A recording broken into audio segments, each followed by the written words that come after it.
6. SR item mapping. এটি select করার মাধ্যমে আমাদের টিএসএম ভাইয়েরা নির্দিষ্ট কোনো প্রোডাক্ট বা আইটেম নির্দিষ্ট কোনো এসআর ভাইয়ের সাথে ম্যাপ করতে পারবেন। তা করতে প্রথমেই এটি সিলেক্ট করতে হবে। সিলেক্ট করার পর আমাদের টিএসএম ভাইয়েরা উক্ত প্রোডাক্টটি সিলেক্ট করতে হবে যার সাথে উক্ত নির্দিষ্ট এসআর ভাইকে ম্যাপ করতে চান। সিলেক্ট করলেই প্রোডাক্ট সম্পর্কিত সকল তথ্য অটোমেটিক্যালি চলে আসবে।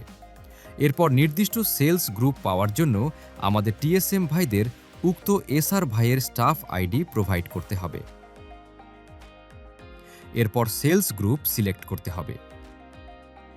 এরপর সাব ক্যাটেগরি সিলেক্ট করতে হবে। সবশেষে ফাঁকা ঘরে কারণ দর্শাতে হবে এই রিকোয়েস্টটি অ্যাপ্লাই করার। যথাযুক্ত কারণ প্রদান করা হলে নিচে অটোমেটিক্যালি একটি সাবমিট রিকোয়েস্ট বাটন চলে আসবে, সেটিতে ট্যাপ করব।